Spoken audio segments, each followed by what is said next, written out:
All right, looks like the feed is finally up. All right, technical difficulties resolved. Good evening. Welcome to the HenryHolsters shop. It is, only Tuesday evening. This is episode 34 of HolsterLife. Tonight we're talking about R&D, research and development, investigating new processes, gleaning knowledge and examining methods, tooling, and processes from other industries, adapting them to your own, trying out new products, testing new products, getting things market ready. R&D is a huge topic. We're going to cover just some of it. Hello, Brandon Moore. Hey, Mark Lancaster. The little Instagram live video today, Mark talking about some of that conversation we had about this particular arrangement. Hello, Brent Fernandez. Conrad Miller's here. I'm doing a giveaway tonight, so if you are here in the feed and you share the feed, you will be entered in the drawing to win this beautiful Glock 43 HDPE mold. This is one of the new collab molds between myself, Strong Side Holsters, and multi-molds. This one has my my John Hancock in red Sharpie on it because I made a few changes, and I think somewhere, there's a little tooling nick in an area that doesn't affect function, but I set it aside. Tyler Connor's here. Hello, Don Carpia. Hello, Dean Kennedy. The Kennedy Co. is here. So if you are a Kydex holster maker, as usual, I would request that you post your company name so I can keep track of who is who. Hello, Aaron McGinnis. So if you want to be entered in the drawing for the mold, share the feed. I'd also appreciate it if you would like the feed, but share the feed to be entered. No share, no entry. I'm getting over kind of a fierce chest cold over the weekend that had me coughing a lot, so hopefully I can get through tonight's topic. It'll be a little shorter video than usual because I just don't have the vocal stamina for an hour and 40-minute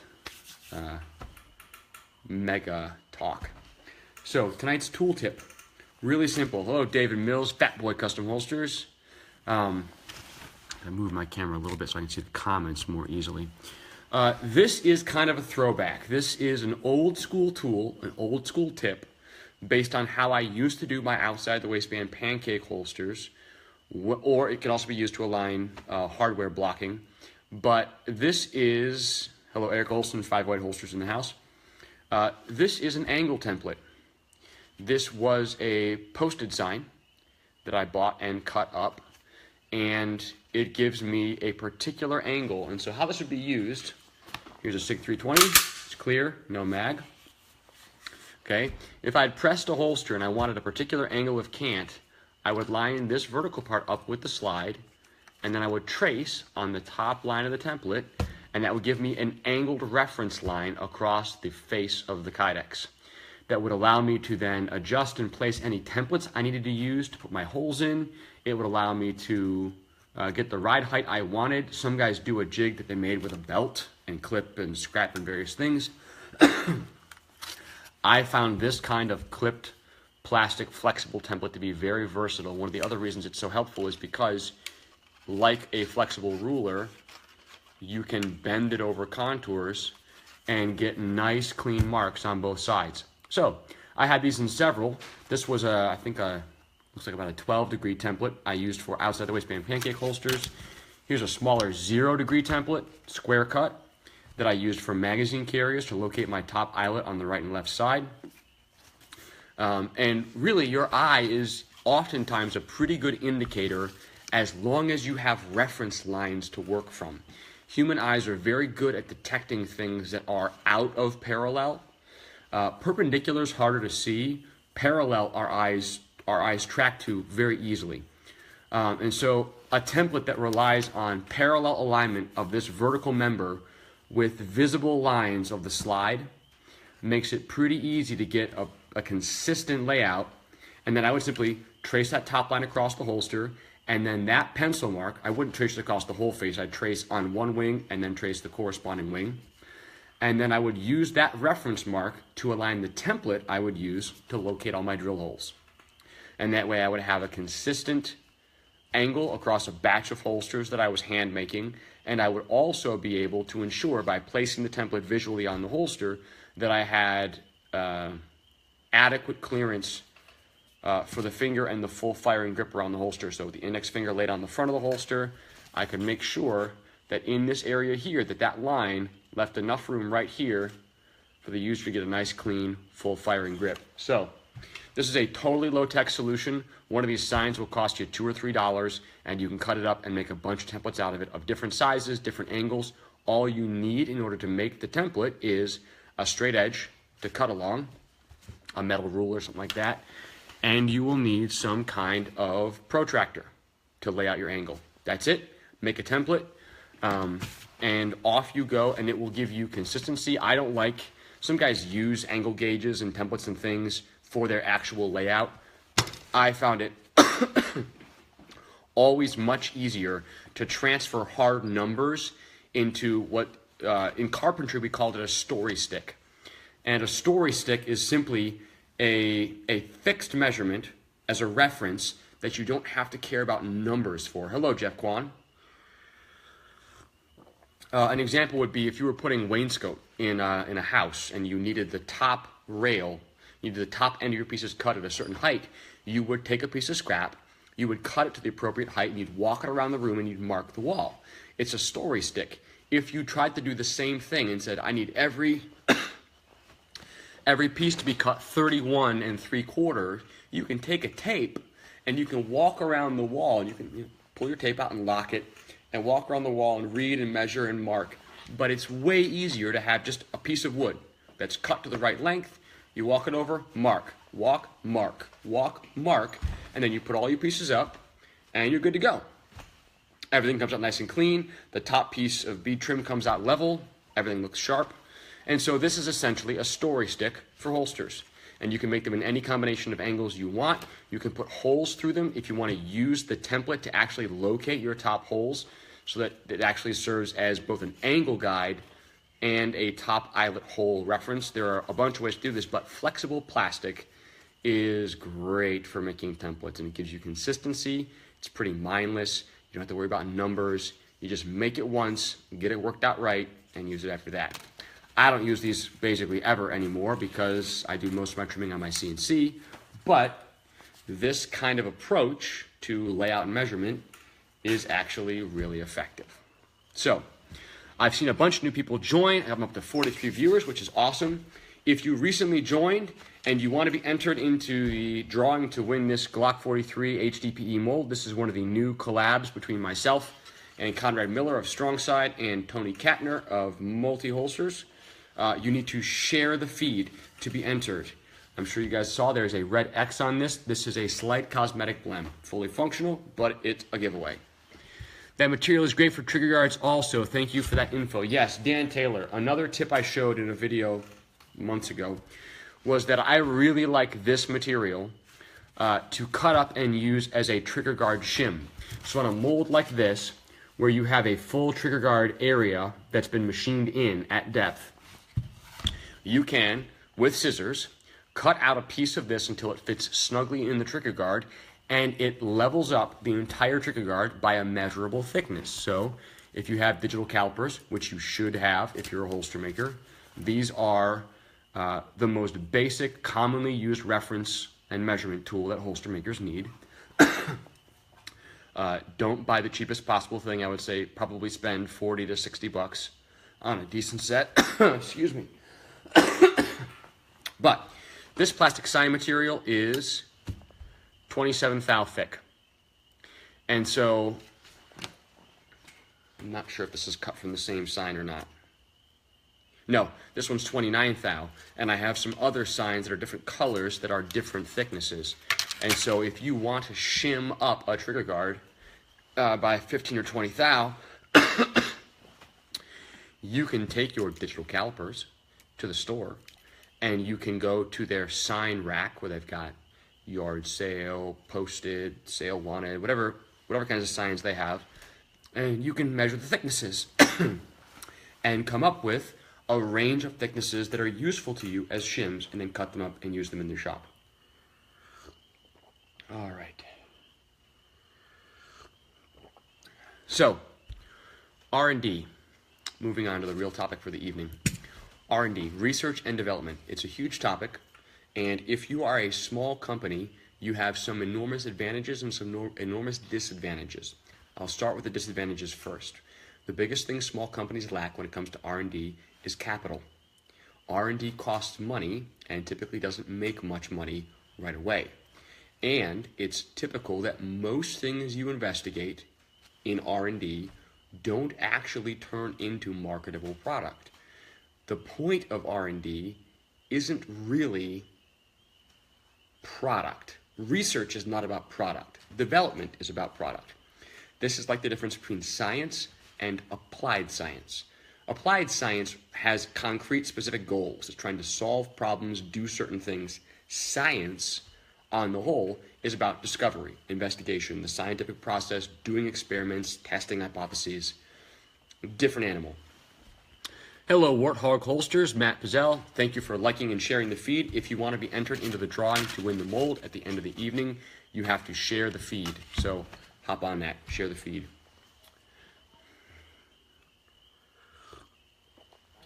If you are a small company and do not have deep coffers, deep pockets, then setting aside time and money for R&D is a challenge, but it's a necessary one, and here's why. The market is changing very, very quickly. Lots and lots of things that are commonplace now were uncommon 5 years ago and were unheard of 10 years ago. I don't know how many of you who are viewing this now have been in the shooting community for more than a decade, but if you have been, if you've been involved in everyday carry and holster making for more than a decade, appendix holsters would get you branded as a nut job. If you were a holster maker 10 to 15 years ago and you only sold appendix holsters, you were some kind of irresponsible nut. But now, appendix holsters have become widely accepted. There's a much wider breadth of experience with them. Thousands, tens of thousands of people have carried them safely for years and have never shot themselves in the junk or blown a hole in their femoral artery. So, we know, objectively, measurably, that appendix carry, if paired with safe gun handling, or as safe as possible, is as safe as any other method of carry. Hello, Jim Gedville, Iron Wolf is here. Jeff Kwan, yeah, you are crazy regardless. But as the pace speeds up, and I think in a lot of ways the internet and social media has definitely impacted the speed with which trends, new techniques, different methods of carry proliferate throughout the gun community, there is an increasing reward for companies who can innovate and adapt and develop quickly, and there is an increasing penalty for companies who cannot. An example of this would be if you were making Kydex belt loops 5 or 6 years ago, and as the market changed and injection molded hardware came on the market, you were slow to adapt your designs to use the standard patterns, like 15 millimeter for RCS stuff, or 0.75 or 7/8. If you were slow to adapt, you should make the I'm a nut for appendix carry sticker. Yeah, Ben Miller, it's still on the burner. I don't have stickers yet, but I'm working on it. Have not forgotten about it. If you were slow to adopt, if you were slow to change and update your designs to take advantage of new kinds of hardware that were available on the market, you ended up increasingly behind the curve. If you were a company that quickly innovated and investigated and tasted and tried out new attachments as they came on the market, that tended to keep you in a fresher position, more able to adapt, and there is something very real to market trends. And there are three ways of looking at market trends.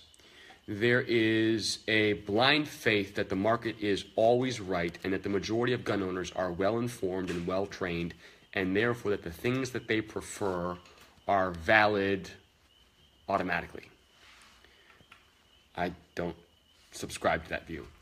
The other option, the other extreme, is to have a very cynical view of market trends and to basically be crusty and a curmudgeon and not want to change, not want to adapt. These are the guys who, even in 2017, are saying that if you appendix carry, you'll shoot your junk off. Well, you could if you have terrible gun handling skills and you point guns at parts of yourself that you shouldn't. And then the middle road, which is what I recommend, what I try to pursue, is a balance of both respecting the reality that the market chooses things, that people in the market choose things, and also understanding that while the market and demand is not something you can control, you should also not blindly support it. It's not wrong to it's not wrong to give the people what they want, as long as what they want isn't dangerous in a sense. Okay, if you're a maker and you decided that you looked at Versacary, and Versacary sells tons and tons of product, which is horrible, bad for the world, and you decided you were going to make a Kydex competitor to Versacary, an in-barrel plug holster, because the market clearly wants that, you should be smacked upside the head hard repeatedly.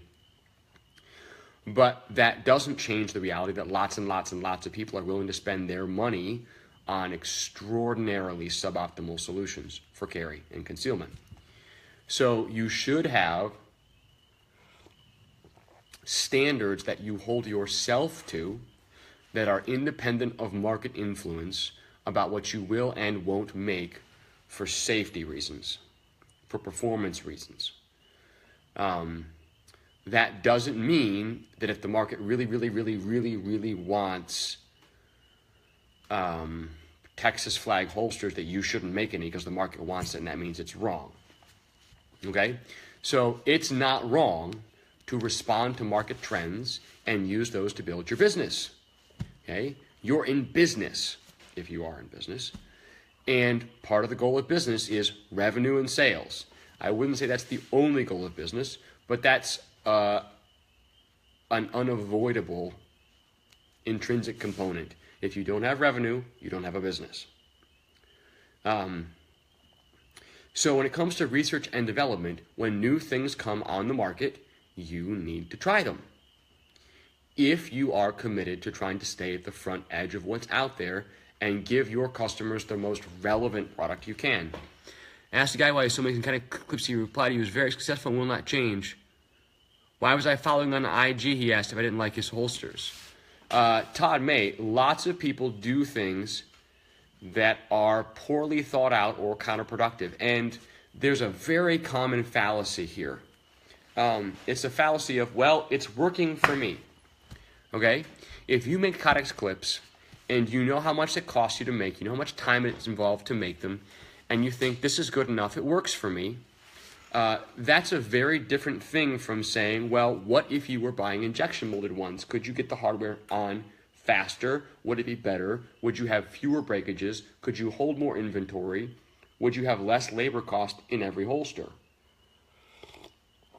This is the same thing with a lot of different kinds of marketing. So if you're paying for marketing, you could say the marketing I'm paying for is working. I saw 5% business growth last year. And somebody else might say, well, you should have marketed differently. You should have done this or that or some other thing. And you say, well, man, I mean, what I was doing worked. I grew 5%. And that might be true. You might have grown 5%, but there's no way for you to know whether a different method would have caused you to grow 25%.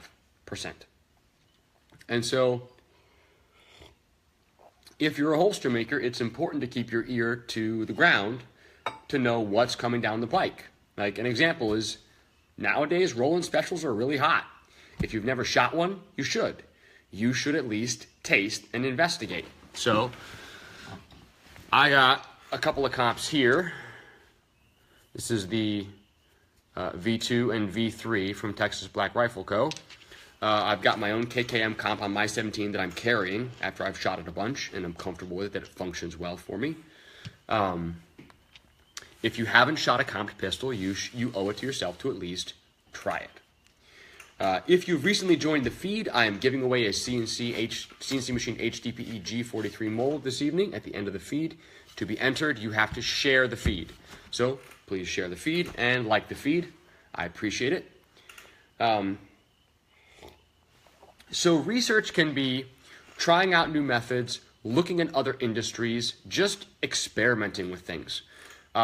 Research is trying different plastic recipes, different times, different temps, trying your vac system with a surge tank, without a surge tank, trying out different bandsaw blades to see what kind of cuts you like, what kind of edge you're getting. It can be trying out different buffing wheels, different sanding belts. It can be trying out Bolteron versus Kydex versus Holstex and seeing how you like the feel, how you like the fit, how you like the workability of the plastics. It can be buying a small number of sample parts from Tackware and RC Holster Supply and DIY Holster and Index and knife kits and all those places, and then trying them out and seeing what you like. That's research, and you should do it. I am totally okay with, I mean, it sounds stupid to say I'm totally okay.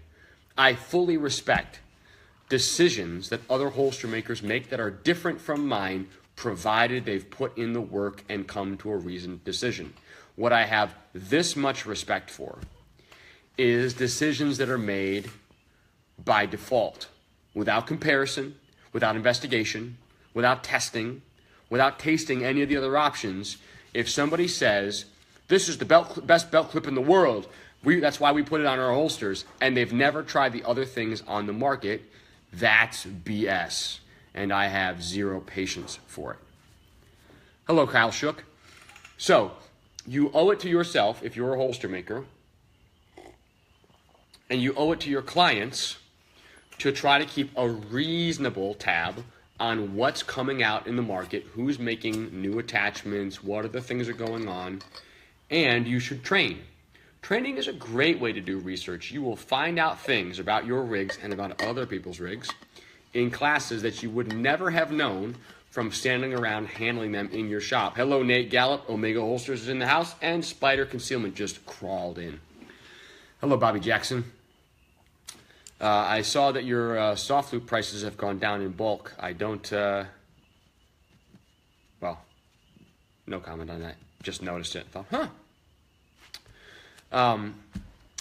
so if you are in the holster space, keep track of what's new. This doesn't mean you have to exhaustively follow every kind of, hi, hunting a cop killer. So only got a few. Just wanted to say hi. Nate Gallup, go get that guy. Get him. Hello, Chris Williamson. Development is testing and trying new products on your own end.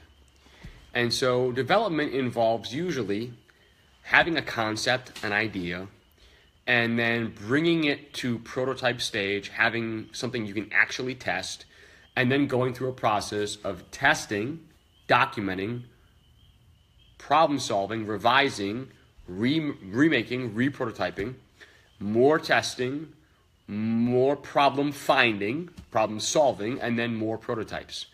And so if you launch a product and you have not put it out to any testers outside your shop, you are being irresponsible. Now, I say that about holsters. That's a pretty bold statement, because if I wanted to make something I've never made before, if I decided to launch a new holster style that I've never sold before, ready for this? A fold over with a 10-degree cant and a foamy clip. Game changed. Mind blown. If I decided to launch that holster, would I need to do intensive R&D on that concept, on that hardware, on that fold-over taco inside the waistband holster, as though I'd never made a holster before? No. Okay, it's not significantly different from the holsters I already make and sell with soft loops on them. But as you push more into unusual methods, unusual construction, as the amount of innovation in the product goes up, then the burden on you to conduct thorough testing and evaluation becomes higher and higher and higher. I see rigs from time to time, usually on Instagram, but not always. Sometimes Facebook, sometimes other places, but usually Instagram. I run across rigs sometime and I look at it and think, did the person selling that ever wear that for a day?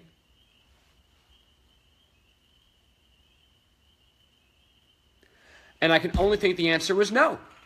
Because if they had worn that thing for a day, they would have known intuitively from the pain what a bad idea that shape was, that cut was, that extra material was, whatever the thing is that's wrong with it. And so, first of all, you should eat your own dog food. You should wear your own holsters all the time, day in, day out. In the car, on a bike, walking, running, rolling around, play some sports, try it out, really push it hard. And take training classes that push it to the limit. Gabe News says that IG is the breeding ground for new and innovative derp. So no pyramids on the inside. I don't know what you mean by pyramids on the inside. But a lot of the things that I've found that have really helped me in my business and in my shop with my process are things that I have adapted from other fields or other industries I've worked in. I learned a ton about vacuum forming when I first got into vacuum forming by spending time reading forums by guys who make movie props, because stormtrooper armor was thermoformed on Formic formers. Points into your body. I don't know if you mean like a wedge or like stabby stuff. Stabby stuff pointing into your body is bad. Wedges for concealment to angle the muzzle out are good, generally, if they're done well. What about a built-in stun gun in the holster? As long as you test it on yourself extensively, I suppose I'm okay with it. I wouldn't buy one, but if you decide to zap yourself hundreds of times to make sure that it works every time, then I can respect you taking it to market after that point, not selling it and going out of business because it's a terrible idea. But I'll respect you for trying it that way. So there was lots of info on the internet about vacuum forming plastics for making costumes, props, masks, chest plates, armor, all kinds of stuff. What was different was those guys were almost always using a very different plastics from Kydex. They were using lighter, cheaper plastics that didn't need to be as structurally strong, that didn't need to handle as much stress, and weren't being used in life and death situations. And so I looked at protoformers. I looked at all different kinds of vacuum formers, and one of the most common styles that was used by those guys was one where you had a hinged center with a forming tray and a heating area, and you had a big tray that flipped back and forth. And you'd lay your molds on one side, and you put your plastic in the frame, and you'd flip it over the heater, and it would sag down toward the heater, and then you'd flip the whole tray on a hinge on the edge over onto the forming area and suck it down. And there was a bunch of info out there about this kind of former. And I didn't want to use it because it was only going to heat from the textured side. In applications where they were using plastics that were smooth on both sides, that was not an issue. Stormtrooper armor, no big deal. For me, for holsters, where I had a smooth side and a hair cell textured side, that was a no-go. But there was tons of information about vacuum pumps, about plumbing, about heater elements, about wiring, all kinds of stuff that was useful for me to read. Also, a lot of what I know about vacuum, I learned from working in fine furniture, doing veneering, doing a lot of tabletop work, a lot of figured, book-matched veneered tops on tables primarily, but other things, dressers and cabinets and things. Using Venturis, using vacuum bags, using mesh, using catalyzed glues, heating and steaming woods and form bending them, sometimes with vacuums, sometimes with clamps or straps. A lot of that information about bending things into shape, making things take shapes I wanted, was useful to me and applicable in the holster field, if only in informing conceptual things about how stuff had to work in order to produce the product I wanted at the end. So if you're doing research, read, watch videos, and talk to people in other fields. One of the most interesting things you can do, if you have opportunity, is go tour other shops in other fields that are somewhat related to your field. Even if they're not making products like yours or using methods quite like yours, you will see things in their shop that flick a light bulb on in your head. And that's good. That's a big deal. Another cool thing is you can have other people who work in your field over to your shop. And that's twofold benefit. Seeing how you do things may set off a light bulb in their head, and they may also have questions or comments or suggestions about how they do things compared to what they see you doing, that will inform and encourage and strengthen the process in both of your shops. It's a win-win. Generally, I think, and this is why I'm pushing hard all the time for open sourcing a lot of info in the holster community, is that it benefits all of us to have info in the open. I have my proprietary ways of doing things, and they're the ways that work for me. Vic, I will not in this video right now. I will show you around the shop sometime. A more thorough area by area explanation of the layout and what's where. But proprietary stuff that people want to hold on to and keep closed up and not share, one of the things that I've found most helpful and interesting is I've put more info out there, and as I took things like the Swift Press and actually brought it to market and sold it to people, is that customers have started using things I designed in ways I didn't anticipate. Hello, Ed Cook. You're a plastics machinist? That's awesome. Thank you for watching my videos. I appreciate you being here. Even if you're not in the holster space, I hope I bring a little bit of interest and value to guys who are just into general machining as well, even though I am only a novice machinist at this point. But when I put things out to the public, to the holster community, when I share my methods, when I share my processes, when I show the tool tips, when I take the info I have and try to give it out, what happens is I get bounce back. I learn things from the way other people are doing things. I find out about, hello, Ryan Brapp. Share the feed to be entered to win this sweet G43 mold. You know you want it. Share the feed. But that brings residual benefits to me. I learn by watching what the community does with the information that I release. And guys have improvements, alterations, alternatives. Guys will run into problems that I haven't run into and will force me to help them problem solve, which will change the way I think and will give me a better understanding of the process. All of us learn, and it benefits the whole community. And even though I am in competition with a lot of you, I'm totally okay with that. And competition is not a negative thing. Hello, Gray Fox Strategic. Got the sticker too, Andrew. Waiting for the new gun safe to arrive before I apply it, says Perez. Awesome. Psh, I had that already. How about a Brother Mill giveaway? Yes, I will raffle off the Brother Mill. Tickets are $75,000.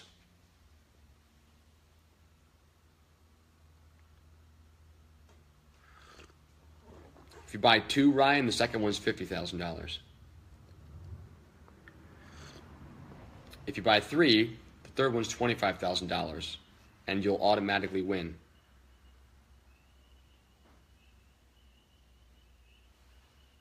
I don't know what you want, man. You wouldn't know what to do with it, says Jeff Quan. Oh! Smack. Done, says Chris Williamson. I don't know. How many soft loops would you have to give me for me to give you my mill? A lot. A lot. And I don't want soft loops because I already have plenty of soft loops. At that price, you'd be a fool not to, says Moens Codex. Yeah, totally. If no one else is in, I'll buy one for $75,000, Ben Miller.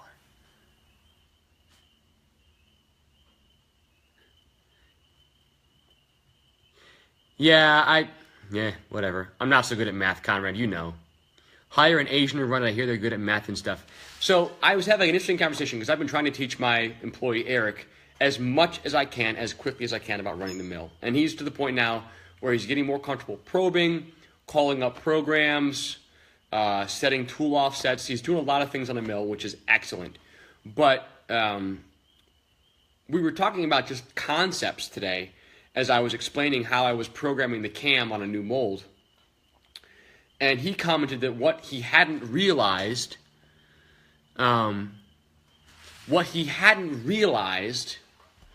was how much effective CNC relies on the creativity of the person doing the programming and running the machine to actually make good product quickly and efficiently. I had another phone call today with a customer that I've been making molds for, and he took some of the files that I sent him. I had made molds and also sent him files, and took the files to a machine shop local to him and had additional copies of the mold made, and was having issues where the copies they made were not performing the same as the copies I had made and sent to him. And it's not that there's secret sauce in machining, although there is secret sauce in machining, but it's just like, I can give two different holster makers exactly the same plastic, hardware, and they won't execute the same holster. They will not, two people, one of exceptional skill and one of below average skill, given exactly the same materials, will not produce the same quality, fit, function, finish, anything of holster. Well, it's not that the machine makes my stuff good, okay? If I had a lousy machine, no matter how good I was, I would always be facing the limitations of that machine. But all this does is put the burden 100% on me. Anything I want to do, this will do well.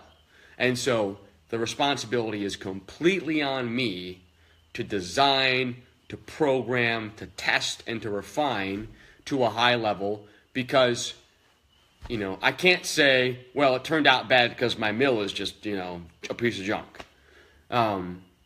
Calibration is a big deal, says Mike Holmes. Yes, it is. So if you give me and Jeff the same stuff, his would come out subpar.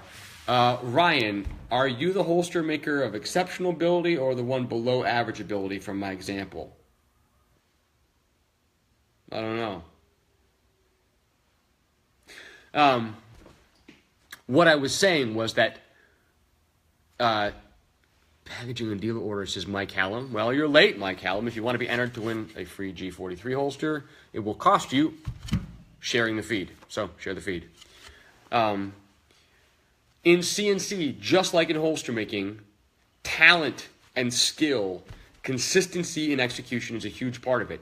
And if you do good R&D and you taste different ways of doing things, if you taste different methods of heating kydex and different ways of forming it, you've tried foam, you've tried membrane forming, you've tried non-membrane forming, you've tried negative cavity vacuum forming, you've tried matched mold or die forming, you have tried, if you've tried all those different things, you've tasted them and played with them, then you are better able to both envision a product, understand which design method, which production process is most capable of achieving the result you want, and then quickly moving through the iterations to come up with a usable prototype that can actually be sent out for testing.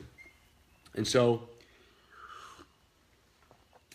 if you think you have an earth-shatteringly good idea, I got some Facebook messages from a guy a few weeks ago. He's like, I have a new holster idea. I haven't seen anybody else doing this. I really want to show it to you. I think it's really cool. And he sent it to me, and I don't know the guy, but he sent a picture to me, and it was an inside the waistband holster for a gun with an RMR, and he had molded the RMR, he'd molded the kydex to make an RMR cover.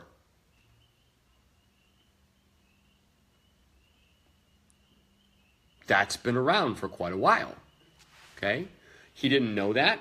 He hadn't seen any. I'm not sure how hard he looked.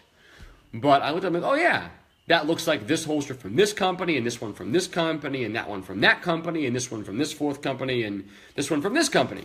Well, he was kind of crestfallen. He's like, oh, I thought I came up with something really amazing. And I was trying not to, to bust his bubble and be like, you're an uninnovative jerk. But I'm not going to lie to him and pat him on the back and say, yeah, totally innovative. The world is your oyster. Go ahead and go sell 1 million of these. And so I was very polite and encouraging. I said, the holster looks good. The molding is clean. The lines are nice, but this is not a new idea. And I mean, he took it a little bit hard, but I think he's okay. And I had the same thing a year or two ago. Somebody sent me some pictures of some prototype hardware they were making, and they mocked up out of Kydex, and they sent me a picture and said, check out this cool thing. And I said, yeah, that looks just like that other belt that this company made back in 2010. And he's like, really? I never saw those. So I texted him a picture. And he's like, oh, I see why you say that. That is pretty similar. Okay? And so one thing we will have in R&D, and this is exactly the same reason why Newton and Leibniz developed calculus basically at the same time, completely disconnected from each other. There are some R&D concepts, one of which I think about often is the idea of the adjacent possible. And the adjacent possible is a fairly simple concept, which it's this. Anytime there are new innovations, new techniques, new processes, new discoveries, that opens up a new field of discoveries beyond that are connected to it. They're adjacent to it. And so what this means is, once heavier than air flight was possible, Wright brothers, basic airframes, once that existed, companies rapidly started developing stronger airframes, more aerodynamic wings, more functional motors for flight. Every new technology helps unlock the next thing. So an example would be, these technologies that I'm talking about are not new, but I'm going to talk about them in a holster context.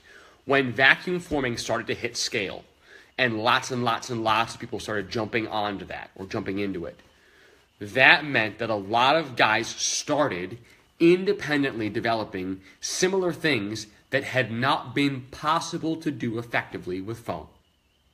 Now, there are many, many things that foam does equally as well or close to as well as vac forming, but there are certain things that foam will never be able to do as well as vac forming. There are certain kinds of shapes, certain kinds of details, certain kinds of geometry, certain depths, angles, things that vac forming can do, especially non-membrane vac forming, that foam can't do or won't do consistently. And so when we got to the point where vacuum forming was becoming very popular, people were in parallel, many companies were developing similar things. Okay? I was a very early adopter of molded in wedges on the back of holsters. I was making prototypes of those years and years ago. Different sizes, different shapes, taped down blocking, different things. I was selling appendix holsters that had a molded in wedge before lots of guys who are around today had even started a company. Okay? But it's not that, that kind of stuff was not well known at the time. Nowadays, people see a molded in wedge like, oh yeah, cool, I see lots of those. Okay? When I started showing it around, people who hadn't seen it before were like, wow, that's weird. That doesn't look comfortable. I'm like, well, actually, it's a little bit more comfortable because the end of the holster isn't digging into the top of your leg. It's kind of floating out off the curve of your pelvis. Then the muzzle is a little bit off there, so you're not getting caught as much. But those kind of things, now that vacuum forming and different kinds of hardware options are on the market, it enables guys to develop things that are similar, but independently of each other. And so this is one of the realities of R&D. Speed is a big deal. If it takes you a year to develop a new product, if somebody else can develop a competing product in 2 months, they get a head start of 8 to 10 months, depending, of just sales. And believe me, if I knew I had to go head to head against some other company, especially a bigger company, and I could buy myself 10 months of unobstructed sales, unobstructed grabbing market share, because I could innovate and develop and refine and release faster than they could, that's huge. And if you're a small company, what I said earlier, one of the disadvantages is you don't have a lot of capital. R&D costs money. If I was to spend the next month in my shop only doing R&D and doing no production, I would really hurt my bottom line, because R&D is not selling product usually. R&D is investigating, trying, experimenting. It's not so much about sales, it's about discovery. But if I can innovate and develop faster than my competitors, it's just like in a fight getting inside your opponent's OODA loop. Okay? If your product iteration is faster than your competitors, you get your product to market and you punch. You get more market share, you get more revenue, you make more of the sales. That enhances your ability through cash flow to do the next iteration, the next product. Okay?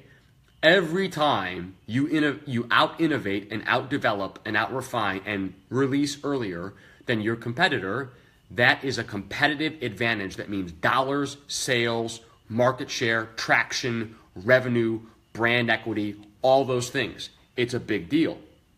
Then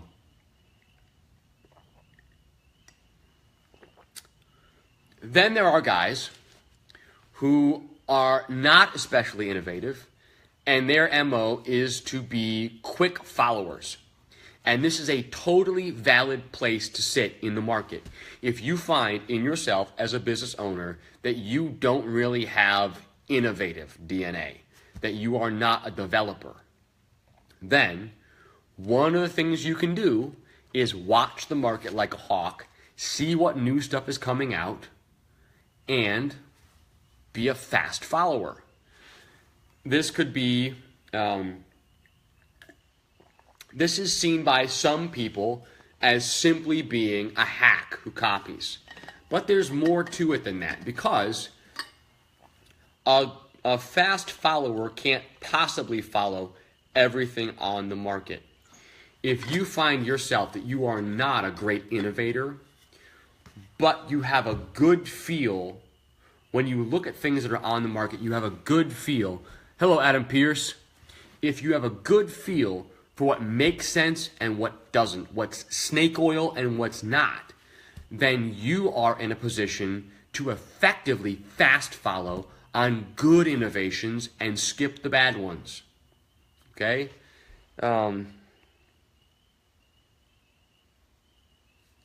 I saw something on Instagram this week that just made me do this, And it's a standoff muzzle device. It bolts to the dust cover of your Glock, and it has kind of an aggressive textured plate that rides out in front of your muzzle with a hole so you can shoot through it. And it allows you to press your gun up against stuff and still shoot because the slide won't go out of battery. So it protects your slide from being pushed out of battery. Hello, Pat Bond. Thank you for sharing the feed. Okay, that's ridiculous. It reminds me a lot of the GAT from Paul Howe, the glass assault tool, which is basically a little carbide beak that you can put on your pistol on your weapon light so you can take your gun and punch it through glass. Okay, if you're a patrol officer, state trooper, doing a lot of traffic stops, and you might conceivably have to punch through somebody's window, great. get one. Rock on, dude. But this kind of standoff tool, which eats up your rail space so you can't use a light, and does nothing aside from provide a hard block out in front of your muzzle so you can press it against stuff. That's stupid. Now, if you're a holster maker, you're left with the decision of, do I support it even though I know it's stupid? Or do I stick to my high principles and not? Hello, Shane Muse. And so, there is no 100% right answer for that. Because in business, we are looking for opportunity. Okay? And this is why I went off, I think, on Kyle Shook videos and videos ago about becoming the SIG guy. I complained about SIG. Everybody complains about SIG. SIG is one of the worst companies for making small, undocumented rolling design changes that affect the dimensions and fit and compatibility of their guns in holsters. It's infuriating. I don't know what SIG is thinking. But, yeah, Cody, yes, I've seen Tony at Multi Holsters has a holster for that standoff. And here's the thing. What I'm saying about opportunity is if 90% of the holster makers turn their noses up and say, I'm not making something for that, if you're one of the 10% who does, guess what? You get the chance to gobble up a whole bunch more market share of that thing. Where I would draw the line would be if I thought that the option, the attachment, or the configuration was unsafe, okay? Which is why I don't have a problem making a holster for a gun with that standoff tool. But I absolutely will not make one for a gun that has a pistol bayonet on it. I hope you can see the difference. Okay? And so, looking for white space, looking for places where other people are not offering options. Like, I don't offer anything for Ruger. This many holster options for Rugers. So if you wanted to be the Ruger guy and go all in on SR9s and SR9Cs, guess what? There are a lot of them out there. And a lot of holster makers don't make for them or don't like making for them. And so there is room for you to read the market and make a play for space that's underserved. That's good business. But I wouldn't do that if I thought the product that I was supporting were irresponsible or unsafe. That's the line for me. Is this stupid? Okay. Is it frivolous? Okay. Is it unsafe? Is it irresponsible? That's going to be a no-go. I don't hate on Rugers, Greg. I just don't make any holsters for them. Those are two different things. I don't hate on High Points either, but I don't make holsters for them. So if you're researching, taste things. Try to find channels where you can see info about innovations and developments in other fields. Because plastics is an enormous field, humongous. I was on the phone this past week trying to wrangle myself a shop tour at a large medical plastics facility that's not that far from me.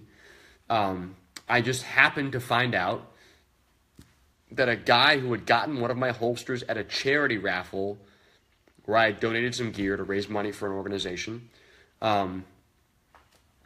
he worked full-time in the R&D lab at this big plastics company. And so I got a hold of him and said, I would really like to come visit your guys' shop. Is there some way to arrange that? Because 95% of what they do in that shop is completely different from what I do and has no direct application, but would totally change, could totally change, has the potential to totally change the way that I think about things that I'm doing and the way that I'm doing them and the tools that I'm doing them with. And so I had an interesting conversation last week with a board member and co-founder of a larger holster company, and we were talking about what trends we think are going to become more prevalent in the small holster community. Too many R&D equals rip off and duplicate. Jimmy Ratzliff. That is a common sentiment and one that is often not unfounded. I see a lot of R&D that consists of nothing more than copying somebody else's idea without understanding it. And to me, this is the tip-off. This is what, I think it was Bob Dylan, I think he said, I don't remember how he said it. He said, bad artists imitate, good artists steal. I think was roughly the quote. And what he was expressing was that really good musicians are always borrowing, always taking, always deriving, always adapting stuff from other places into their music. Bob Dylan does this all the time, and it's actually in some places kind of controversial how extensively he does it. But a great example is the trigger guard holster. Okay, this is the original Raven Vanguard. This is the Dale Frick Zach holster, and this is tons of other companies making minimalist trigger guard only holsters. Okay. There are only so many notes, Mike Callum, but there are an infinite number of ways of playing them. So when we talk about that style of minimalist trigger guard only holster, if you look at the original Raven Vanguard, it encloses the trigger, and then as the plastic moves out from the trigger, it has a downward facing angle, so it curves away. If the dust cover is running here, the nose of the holster curves away, and the paracord hole is out here. So there's an open angle at the front of the holster. And a lot of the guys who copied it or made variations of it deleted that angle. They did not understand why it was there. Okay? Let me pull this light off this SIG and I'll show you what I mean. Once again, SIG 320, clear, mags out. Okay?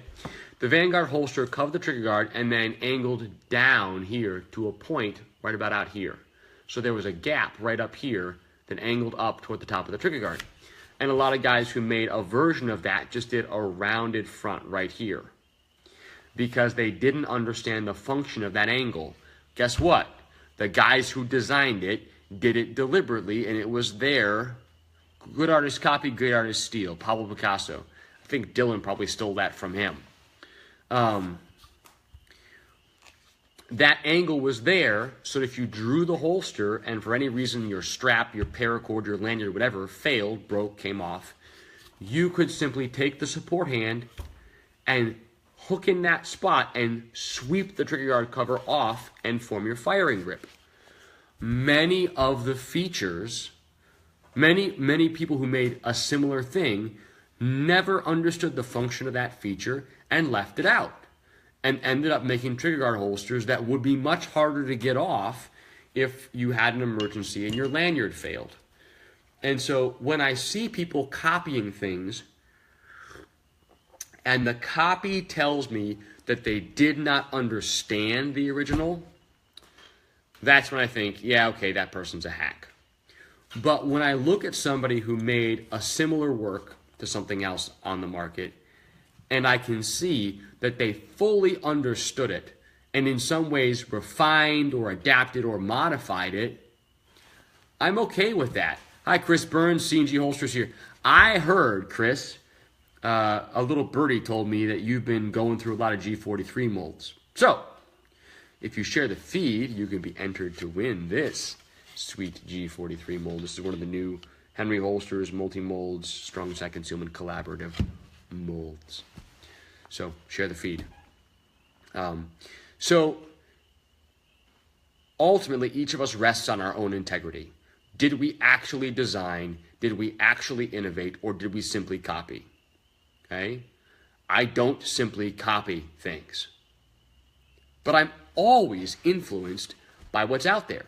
I look at what other people do. Okay?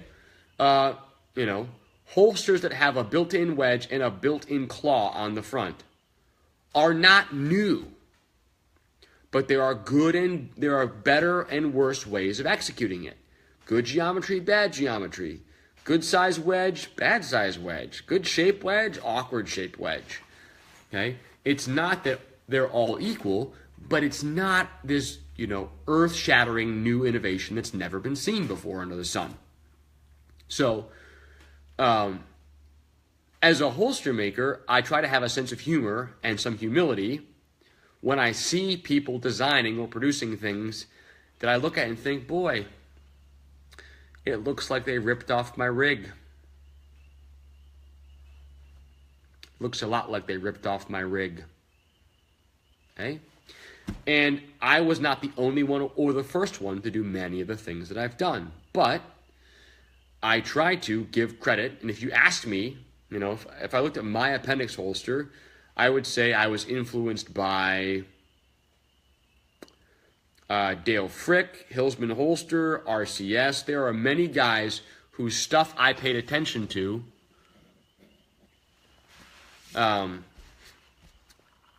And whose work has influenced mine. And there are a lot of guys whose work I look at consistently just to see a different perspective on how to do something.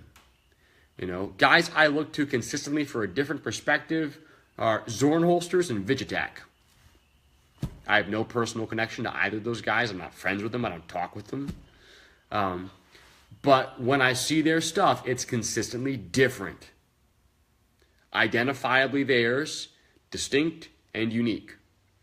But it's true. There are lots and lots and lots of holster companies whose entire product line is so generic as to be completely interchangeable with many of their competitors. If that's your company, then you have an especially tough row to hoe when it comes to actually marketing and making sales. Because if your product isn't actually different in any way, then all you have to sell on is delivery time and service. Somebody said some trim jigs. Chris Williamson. Oh, Cody said, at the same time, though, it's becoming harder and harder to avoid with all the molds pre-blocked and trim jigs. So, Cody, yes and no. If you buy a generic mold and you make your own trim jigs for it, you can be innovative and distinctive. Okay? If I'm going to make something that's going to fit this shape, there are only so many ways I can make it and still have it fit this shape. We are working in a system that has inherent limitations. You can flare it up with decorative aesthetic blocking. You can do different colors. You can do different prints. You can have your own trigger guard depth, your own trigger guard indent shape. You can have your particular hardware selection. And if between all those options, you can't find a way to differentiate your holster, even if you're using the same base mold, then the problem is probably that you suck at business. And not that everyone's holsters are so generic that it's impossible to differentiate. I saw a guy put up a thread today. He was quitting. And he's like, I'm quitting. I'm selling my molds. I'm selling my eyelets. It's impossible to make money. The market's totally saturated. There's just too many holster makers. If he can't make money and stay in business, purchasable trim jigs I'm referencing. So, Cody, the only purchasable trim jigs I'm aware of are guys doing magazine carriers. I don't know of anybody currently who is mass producing and selling trim jigs for holsters. I don't know of any. I may have missed them. I do a lot of mold work. And so Cody, I'm not saying you suck at business, but I'm saying that people who would say, I can't make any sales, it's impossible to differentiate, that's a loser excuse. Because I could take an HDPE base model like this, which if you share the feed, you could be entered to win, and I could make a holster off it that is distinctively mine. And I don't have trouble differentiating it. Because even if somebody's using the same mold, okay, you have plastic options, you have skill of molding options, you have modifications to retention, you have attachment blocking, you have all these different factors that enable you to differentiate your gear, both in appearance and in function. It's not necessarily always easy, but you can do it if you're good. Okay? I see a lot of holster makers consistently bemoaning the fact that the industry has gotten super soft, that a new guy starting today can just buy off the shelf what it took the rest of us years to earn back in my day. Okay? Well, yes and no. It is true that a person with very minimal training or prior experience can go out and for a reasonable amount of money buy good quality molds, source plastic, have all injection molded hardware, have a bunch of color options, can build a cheap vacuum system, and can produce a product that would have been at the top of the shelf 5 to 7 years ago. That's true, but that's not a function of,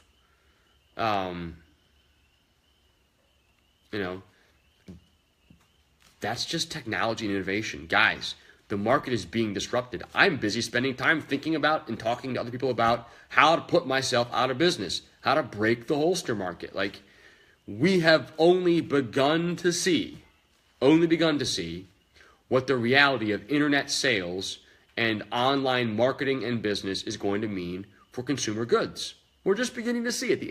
The effective internet's 20 years old. Okay? And so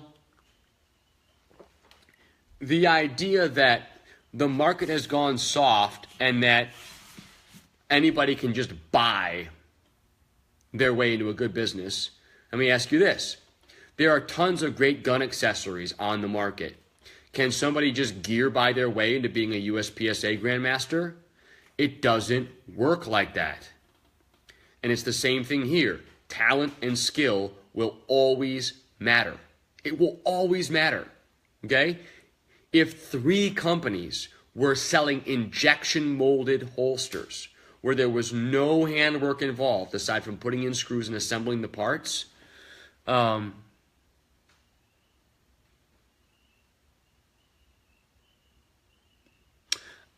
I see your comment, and I'm not sure which argument you're saying is invalid.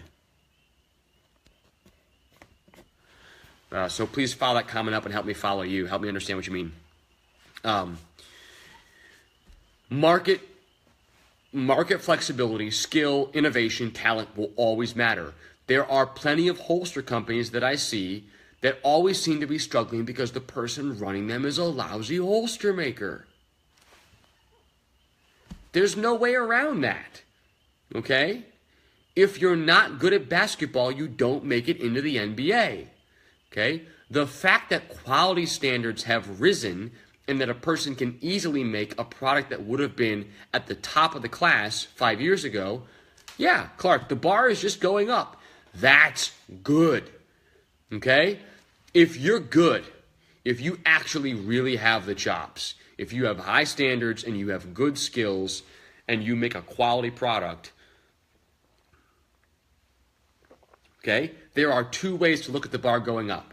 You're like, oh man, the bar's going up. It's harder for me to differentiate myself. All the guys that were easy to beat are going out of business. Okay? Here's the other thing though. If the bar's going up, that bleeds over into consumer expectations. Okay? I had a really interesting conversation with some friends of mine about marijuana. I was totally unschooled in the marijuana market. And they were talking about the ways in which legalization of marijuana in certain states has totally changed the market for hybrids, substrains, varietals, and sort of boutique brands of marijuana. Where it used to be like, if you wanted marijuana, you went and you just bought weed. And whatever weed the dealer had was the weed you got. And now, I was aware the quality had gone up, but I wasn't aware of the extent to which that market had differentiated into brands. If you guys have seen the Denzel Washington film American Gangster, he's doing the very same thing. He brings a very, very high quality heroin direct in from East Asia and starts marketing it under the brand Blue Magic. It's purer than anything else he's competing with, and it's half the price. And he's still making money because he went direct. He cut out the middleman.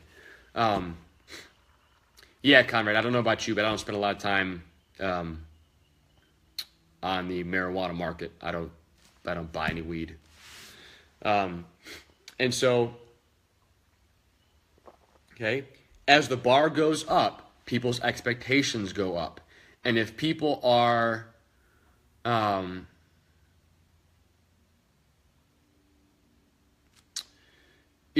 expecting a better product, the more you can deliver that high quality product, the more market advantage you have. Okay? I am never, ever, ever going to be sad to see bad quality holsters go off the market because the companies that make them fold. That doesn't harm me. Okay? And if anything, I'm glad to see customers not have the option of choosing total garbage that's unsafe. That's good. So when it comes to product development, I'm paying attention to what's out there. I'm looking at what methods people are using. I'm paying attention to my competition to a reasonable extent. What is more productive for me? Spending an extra hour in the evening trolling around people's Facebook and Instagram pages looking at pictures from their shop, or for me to work on the umpteen projects, the irons I already have in the fire? Well, for me, partly because of the way I like to work and how I'm wired, but also the equipment I have and my ability to prototype because of that equipment, the most productive thing for me is pour my time and energy into innovating in my own space. I notice things that happen outside, but I don't pay an overwhelming amount of attention to them. I don't wait breathlessly to see what Bravo Concealment's going to release. Torsion holster? Great. I watched the ad. That's not new. Fantastic. You know? Okay. And so innovation is both incredibly necessary and highly overrated, or at least it's overplugged. A lot of companies that talk about their innovation do so because innovation is the one thing they don't have any of. And they think if they say it enough times that you'll believe they're innovative. So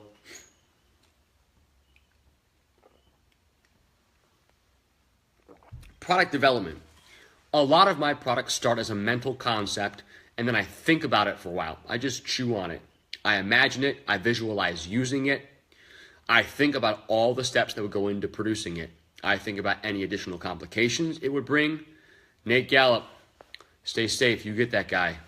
Take care, man. I think about any additional complications it would produce in the process. I think about steps I might be able to skip, any additional efficiencies it might bring in, and then I just chew on it for a while. Now, several times in the past year, I have seen people bring things to market. They were basically 95 to 100% identical to something I had either prototyped or envisioned at least a year earlier and had never brought to market. Guess what?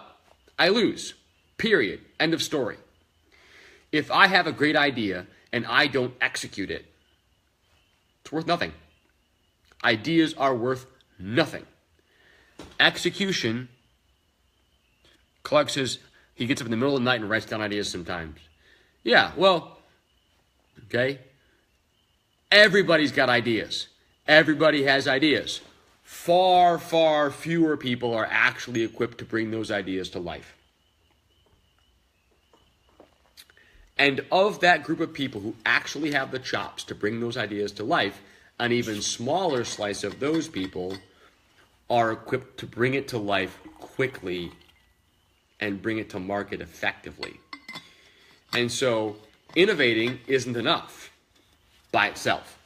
Research isn't enough by itself. Okay? If you have awesome products, very innovative, well-researched, but you don't know how to sell them, you're going to go out of business. It's not going to work. And so from my business, a lot of the R&D I do is conducted in the process of developing customized molds for my clients. Somebody requests maybe a feature that I haven't really tried doing much before or have never done before.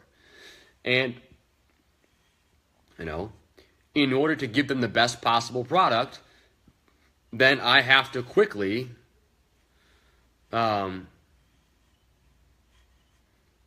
have to quickly test, taste, experiment, and come up with a solution that's reliable, that's durable, that's practical for my customer, because they're paying me to help them design their product or to help them execute and flesh out the vision that they had.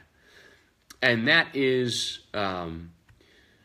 that's an important part of collaborative work. On some projects I work on, I am the idea guy. On other projects I work on, I am purely the executor. I'm just the guy who's going to take the vision and make it happen. Okay? I like creating things, I like innovating, I like developing ideas, but I also am able to switch just into execution mode and take somebody else's vision and try to realize it as fully as possible. Okay? As a holster company, as Clark mentioned, just being a holster scientist isn't great for your pocketbook. Hello, Matt Bills. Happy birthday. Just being a holster scientist does not bring a lot of sales. Okay? You have to have sales. And so one way I think about this, I was explaining to my wife, because she was asking about some projects she knew I was working on, and she didn't quite understand how they fit into what I was already doing. Hello, Nick. And I said, look, I intend to do a lot of R&D.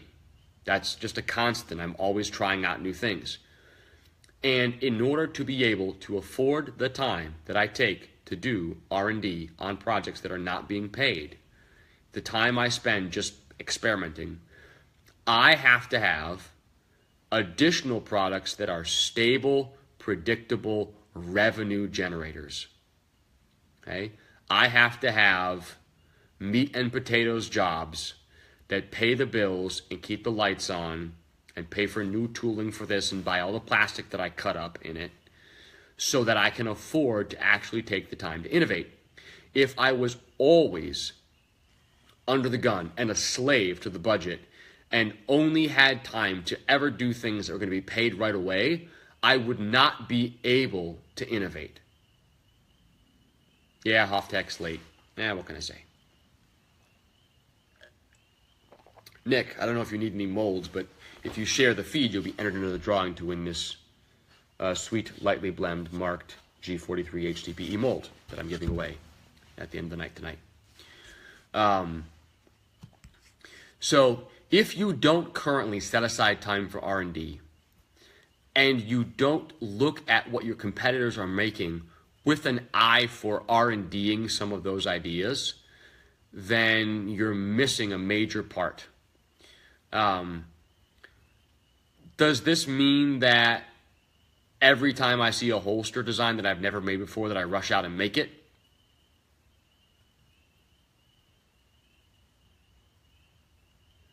No. But, certain styles, I'm like, oh, interesting idea. Sidecar style? Yep. Made one. Tried it out, wore it around. Still do occasionally in the shop. Just doing ongoing market research. Trying to find better ways of skinning that cat because the market demand is clearly there. And I don't think that a sidecar style holster is irresponsible or unsafe. As I've said before, it has different priorities than what I have. And so, given its priorities, its design makes total sense. Given my priorities, the fact that my design is different makes sense. So, my throat started to feel kind of rough. I'm going to go ahead and sign off for tonight. There is still time, like Shane Waller, Mike Fernandez. If you guys just got here, if you want to be entered in the drawing for the free G43 mold, man, focus, come on. You need to share the feed while the feed is live. As soon as the feed is no longer live and I'm done, I close up the shared list, and only the guys who shared before I signed off are entered. So I will announce the winner of the drawing in the morning. Do not bug me with messages tonight, please. Hoping to shoot another Facebook Live video, probably HenryHolsters sidecar. Ryan, you have no idea what's coming. Seriously.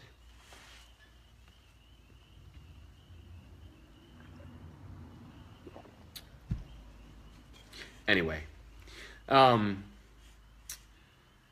if you don't already spend time doing R&D and trying to find ways to taste things that are happening in other industries and adapting them to your own.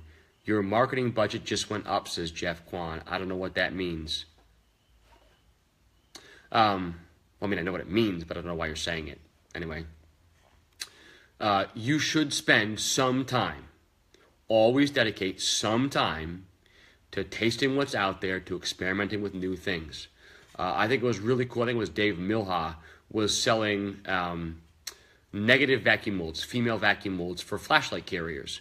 That's the kind of mold that's hard to produce accurately without a CNC. You can't really hand build those very effectively. But guys who bought those molds are able to taste a different method of forming. It's still vacuum, that's similar, but you're vacuuming texture side facing the mold and you're forming the cavity on the negative side. Totally different. If you haven't played with that idea, you should try it. See what you think of it. If you haven't ever built jigs or molds, magazine carrier. Oh, that was Matt Reese. Thanks, Conrad Miller. Sorry. Matt Reese, FFR Holsters, was selling female cavity vacuum molds for flashlight carriers. So check them out, FFR Holsters. But as much as you can, set aside some time and some money to keep tabs on and taste what's going on that's new so you can offer your customers the most well-informed product possible for you. It's true that you have to innovate or die. That's not immediate. Companies don't die the instant they stop innovating, but the speed at which the market is changing and what is commonly accepted or sought by customers is changing, is only increasing in speed. And so the pain penalty for being slow to adapt is going to increase and increase and increase and increase. So it used to be the only real pain penalty was being slow to adopt a new gun. Shield came out, had to jump on it. G43 came out, had to jump on it. Well, there's a lot of other stuff going on in the holster community, in the holster world, in the firearms world right now. Being slow to jump on RMR cuts hurts. Oh, Jeff, if Henry Holsters does a sidecar, I need more market share now. Gotcha. I understand now, Jeff Bond. We'll just see about that. Who knows? A sidecar style holster is not at the top of my list of things to do, but it's on the list. Anyway, have a great night, guys. I will hopefully see you for another Facebook Live feed Thursday or Friday night. I have another mold to give away at G26, and I also have a cool aluminum billet ashtray, not a Morpheus tray. One of a set of 3 that I did. I've only got 1 left, so there's only 3 of them out there in the world. So I will probably give that away next feed. So keep an eye out. Hope to see you here next time. Thanks for watching. If you didn't already share the feed, I will give you 10 seconds to share the feed right now. 1, 2, 10. Have a good night, guys.